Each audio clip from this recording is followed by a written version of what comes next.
Okay, hello, Pommy Biker here. I have got another bike review for you today, and I miss having a little bike like this.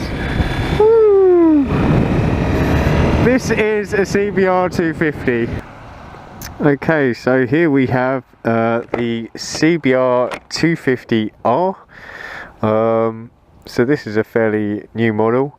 This one's got ABS, and I was just playing with the brakes. They're really good. I mean, at the end of the day, it's only got a single disc on the front, but this bike is so light. And yeah, I mean, it just, you know, I was literally tapping the front brake, and the bike wants to slow down to a complete halt straight away. I'm not even using the front brake yet. So the brakes are incredibly good, and that's partly because of the weight of it. This one is obviously in black. Because it's the newer one, this is the one, I'm not sure if it's built in Thailand or not, but it's not the old CBR250R.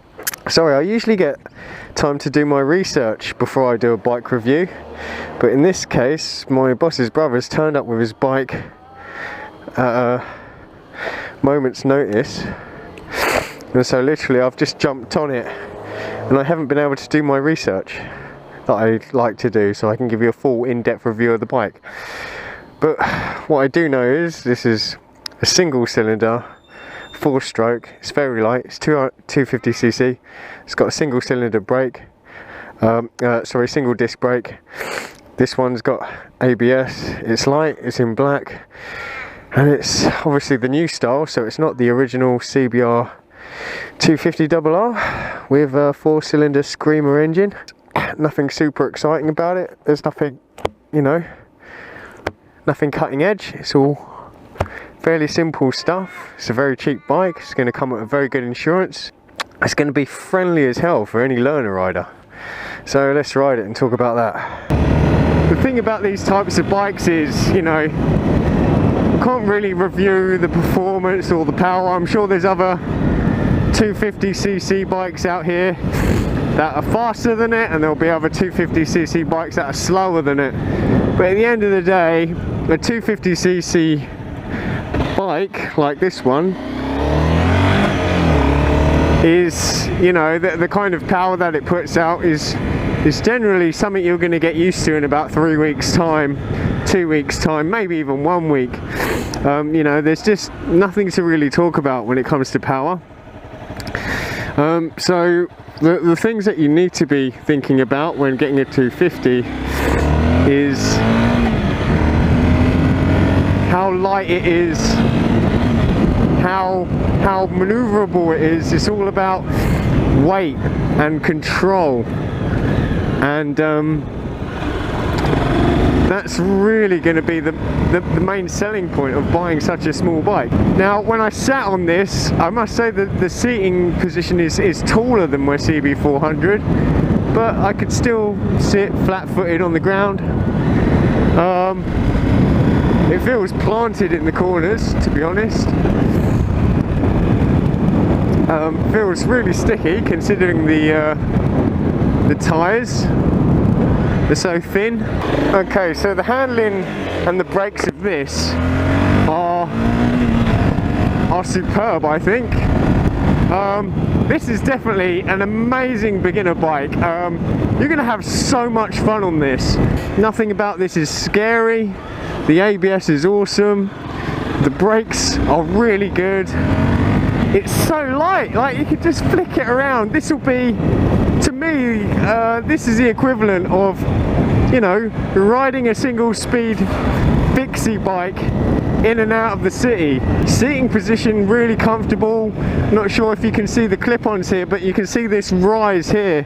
There's a good 2-3 inch rise from the position where they clip on, and you know, it might as well have handlebars. They're not really racing clip-ons, but I am not hunched over. I'm really comfortable, and I just love how it's it's pretty responsive as far as a non-race bike goes. I mean, it hasn't got race suspension or anything of the sort. But as far as, you know, buying a road bike and having fun with it, it's pretty responsive. I'm not sure how light this bike is, but the brakes are just so responsive. Turning angle, easy. And that's where all the fun of the 250 comes from. And the 125, it's all about being light and flicky. It's not about the power. The clutch is super light, really friendly on the hand.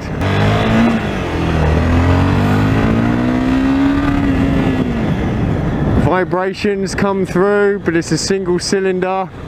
Come through to the handlebars a bit. When you're over 7,000 RPM, you're definitely vibrating as far as the handlebars go. Even if you're on a full class license, there's a few reasons to get one of these. 1, cheap. 2, insurance, cheap. 3, incredibly cheap to service. 4, incredibly cheap on petrol. 5, you know, incredibly light and easy to get around city traffic, i.e. commuting. This is the hill test, okay? I'm about to go uphill in a high gear and we'll see how it deals with it, because this is where smaller engines sometimes have problems. You know, they can't pull uphill when you're in a gear that's too high. Second gear. Third. Oh, it's done it. It's pulling. What a great little engine. Okay, so you can see I'm back on the CB400 now. Had to give the CBR250 back because, you know, it's not mine and needed to be used. So now that I'm off of it, got a little time to reflect on how I feel about riding a bike like that, because for me it's quite difficult. I've ridden bigger bikes, I own a bigger bike. I used to have a 125 and a 90cc cub before, so I've had smaller bikes. And kind of riding a bike that's smaller to what you're used to is kind of hard, because it's, I don't know, I am a bit of a power freak. Like, going backwards isn't exciting for me, so I also didn't have a lot of time to, you know, research the history on the bike like I normally do. Literally, this bike turned up on my lap, so I grabbed it and reviewed it, and I was highly unprepared. Other than not having that much to say about it, I mean, to me, the 1.2, I still have good memories of my two-stroke 125 Gilera SC, and I'll put a picture up of that bike now. So the Gilera 125 two-stroke, that was really light. I mean, and the handling on it was amazing. I could do some, you know, some silly maneuvers with confidence on that bike. It really could turn on a dime, that thing. It was just so responsive. Although the engine was absolute turd, it couldn't go up hills, it melted on me when it broke down, and generally speaking, I hated everything else about it. But what was good about that bike was, if I had to do some filtering on it, I could do literally some real maniac filtering because of the way it handled, because it's so light. When you ride a bigger bike and you're flicking in and out of a left and right hairpin or whatnot, the size of a 125 or a 250, they're just so light that the weight doesn't fight you. Even though you're going quite fast, the weight doesn't fight you. They still flick in and out of the turns.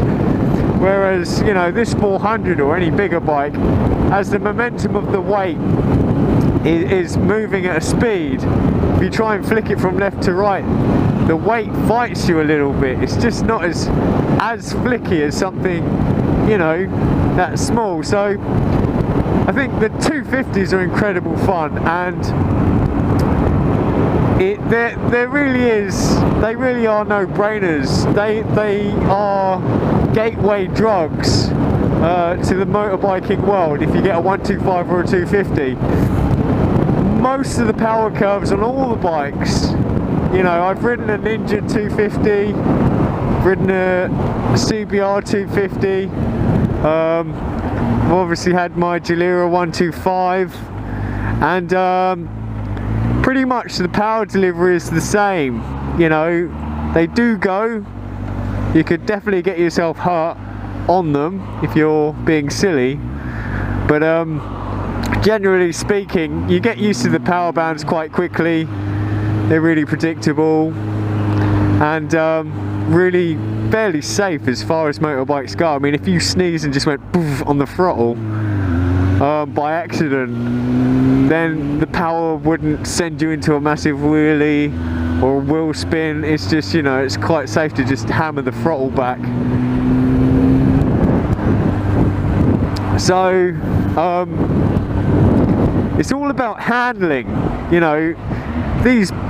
All of the 250s and 125s I've been on are generally, you know, the Japanese ones, the Ninja 250 and the CBR 250, they were both great bikes. Nice and light, nice and flickable. The suspension was good for what it was, the brakes are good for what they are, and the light is just so manageable. All the fun is in having just a lightweight bike. And I can tell you now, even though I ride a big bike, a bigger bike, not a big bike, but a bigger bike, I can tell you now that if I had that CBR 250 or a Ninja 250, I'd quite happily chug along on them to work or in and out of the city, because that's what they're perfect for. They would just carve up city traffic better than anything else, because you've just got more confidence in doing it, because you know that because of the weight of the bike is nice and light, you could stop quickly. So you can go faster and leave less braking distance. Whereas on a bigger bike, I start going fast in a filtering situation, I start getting a little bit scared, because I know I need, you know, a bit of braking distance to stop safely. So you end up slowing down. But with a nice light bike like that, I mean, you can, you know, pick up the pace a bit, and you know you can stop in a shorter distance. And because they're so thin, because they're only single cylinders, you know, yeah, the gaps which would look, you know, daring on this bike would look like massive opportunities on a little thin bike like a 250 or a 125.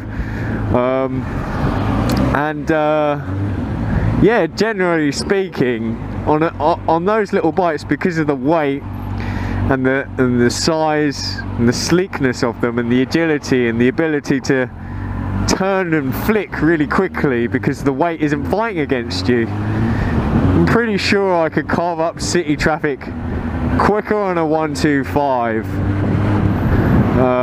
than on any big bike.